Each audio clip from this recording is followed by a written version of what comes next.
When we're growing ourselves, that automatically filters down into our students. We have really been focusing on is if we have that growth mindset, our students need to have the same.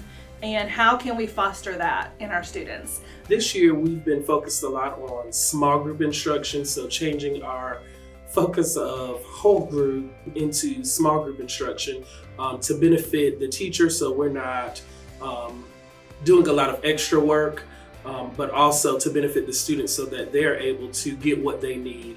From last year to this year, the difference by individualizing it it's been pretty obvious, with really focusing on pulling those kids back and having that time where they can ask questions where they don't feel like they're having to ask it in front of the entire room, and they feel like I can kind of see exactly what they're doing and focus more on them individually.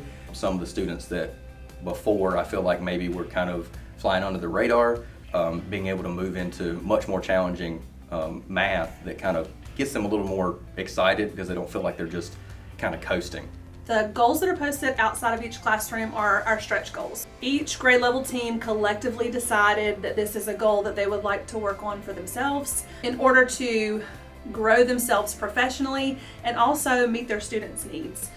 They took a good look at what their own strengths and weaknesses were, and then they decided how they wanted to push themselves. A growth goal is basically what you set a goal for yourself and then you try to achieve it, and if you achieve that goal, you can set harder goals for yourself, and if you achieve that, you can set even harder goals for yourself to grow. Oh my goodness, as an administrator, I have grown so much this year, and to push our staff and our students a little bit more, but they're ready for that. They needed that.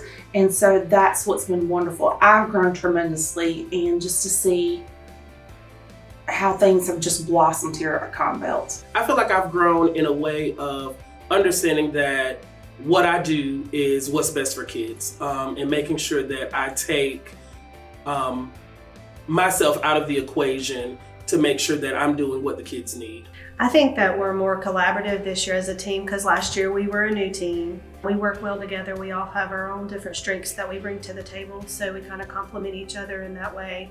Me and the other two teachers that teach third grade, we don't teach the same way. Like our style of teaching, the way we interact with the students, the way all of that stuff is different. Like you can walk across all three classrooms and you're going to see a much different environment. What I've learned this year is your style can be entirely different than my style, but it lives and dies at that back table with that small group. You don't have to sacrifice your individuality as long as you're meeting with them where they are. We posted those stretch goals outside of our doors because our students need to see that we're growing too. We're learning too each and every day. But we have really been trying to have conversations, not just staff to staff, but staff to student also, about, what are you looking forward to? What are you working toward? What are you really proud of? What do you want to do next? Because that student voice and that ownership there is so important, and we can't take that for granted. I'm proud of that other students are learning too.